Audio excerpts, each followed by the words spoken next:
scrolling through some of the fantastic ULS Facebook groups. Uh-huh. And I saw that somebody had given some feedback saying that they wish that there was more rodeo related content in ULS. That really seems like a missed opportunity for them, right? Exactly. Cowboys, Yeah, right?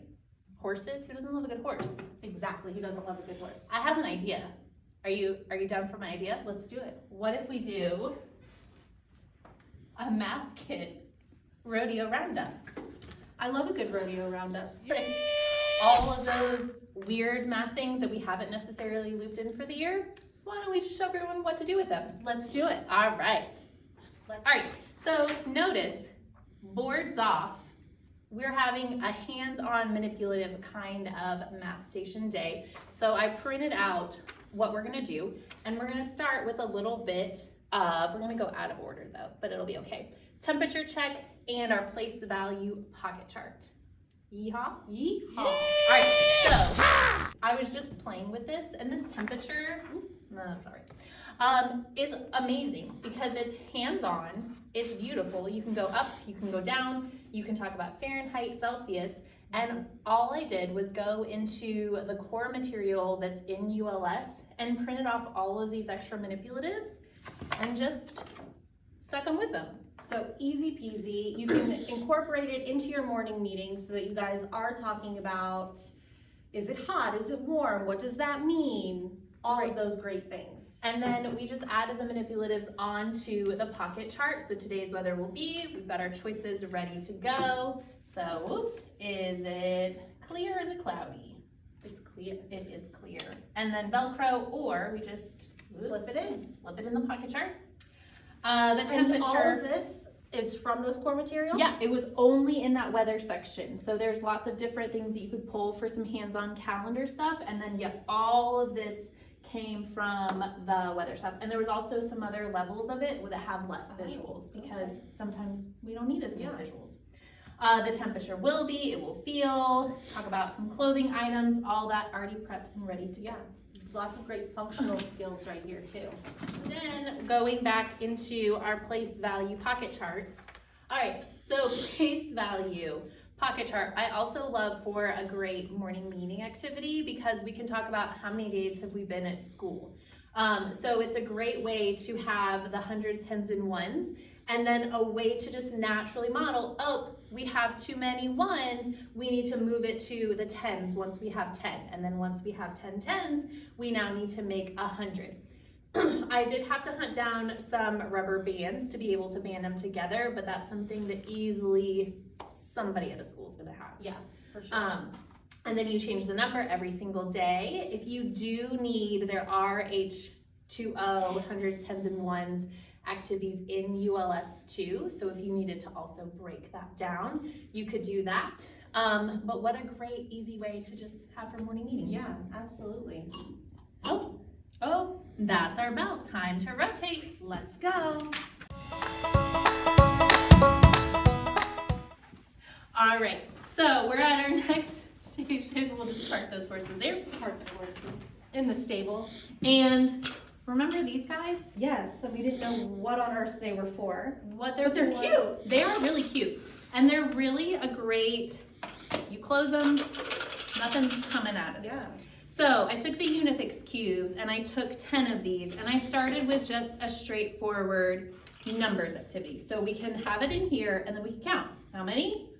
1, 2, 3. And Because then it's essentially a tens frame with a lid. It's a tens frame with a lid. And then I found these in teacher reference material, the number packs. Super easy, already prepped, ready to go. So we need our choices. We could maybe put some Velcro on the side, have it as matching. So love that idea. And then start working on adding, subtracting. Subtracting might get a little confusing because it's, the manipulatives in here, but you could easily do an adding activity because we have two. Yeah, just add them. absolutely. But then I started thinking, just like how our hundreds, tens, and ones, those little blocks that we have, they eventually, when we start talking about fractions, become tenths, hundredths, thousandths, right? We also, in that math pack, have the tens. Nice. So this easily, after we've mastered 3 and we're ready to go on to fractions becomes 3/10. And so you could take this and we're still gonna count 1, 2, 3. Well, how many tenths do you have? 3/10. And I love the idea of maybe taking this part again, just out of that math packs and having it where we're gonna take like an expo marker and shade in 1, 2, 3. Well, how many do we have? 3/10. And then we can talk about, is that a whole? Is it less than a whole? Some of that language as well revolving around fractions. I love that. And I love that this makes it accessible for every student. You can differentiate so much just with these little boxes. Right, and then we also can get into some like subitizing. So being able to look at this and figuring out just what number that is where we don't have to just count. Perfect. All right.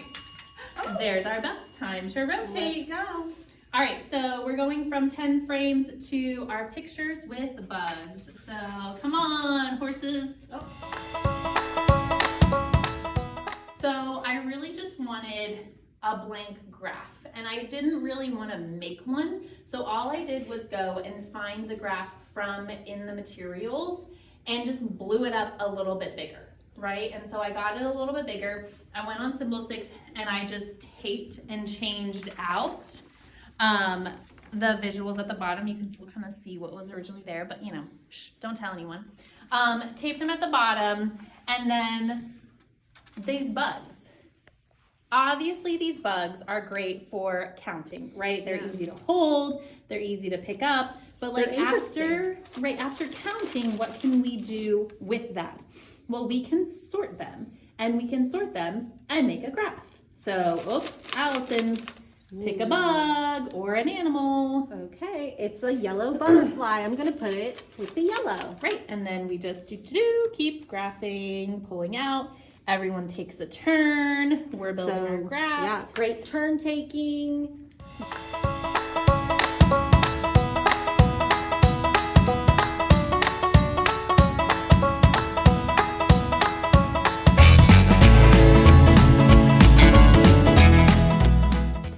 But now that we've sorted all our bugs and our animals, let's talk about what has the most, what has the least, maybe comparing this to this. So again, we can talk about some subtraction or adding. Some equal in there as well. Exactly. And so thinking about the Symbol Stix cards, same or different, they're the same. And then we're gonna count them all, count just some, make it an addition, lots of different options with graphs.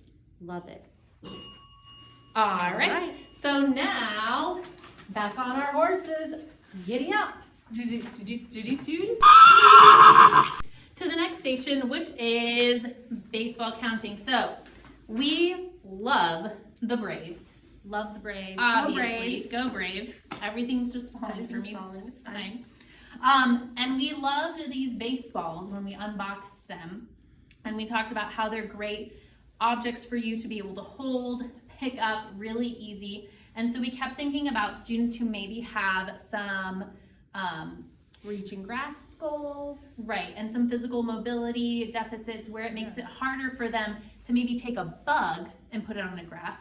But these baseballs work perfectly. And so we had a wonderful program specialist volunteer, Sarah, who made a lovely baseball bat, reinforced it so it was really durable, and then we put some Velcro on it to be able to have it tactile. Yeah. So now our baseballs have a landing spot to be able to land, and they can pick up, put on, and then we can also count. So 1, 2, 3. Oh, that's not one of our choices. We gotta keep going. Ooh, this one doesn't have that. 4, 5. And then we've got our number again from the math kit, the math packs, and then we've got that. Yeah, so you can have it already set up with the balls on it and they have to count, or you can give them the number and they have to put the balls on it themselves. Absolutely. So if we didn't have any of these on and our assignment was 8, then we're putting on 1, 2, 3, 4, 5, 6, whoops, not that one, 6, 7, 8. And then we're making that number. So you go lots of different directions with this. And it is baseball season, so go Braves. Go Braves. Great activity to have. All right, let me find my horse. Let me find my schedule. Woo! Time to rotate. Here we go. Last station on poking. Oh no, I'm not poking in the eye. That's good. All right, so our last station is the Wikki Stix.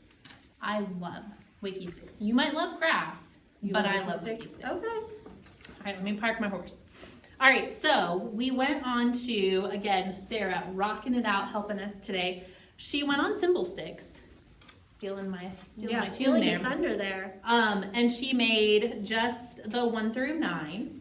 And then she also printed out, this was from, I think, 24B, the geometry, not geography. Put it on a file folder, how super easy, independent station. And you know we love a file folder around here. Right. So we're gonna take our Wikki Stix. She had some whole, and she had some that she went ahead and cut in half or a little bit smaller. The half size worked really great for matching it onto the numbers, and you're just using the Wikki Stick to make that number. So I love a good fine motor activity.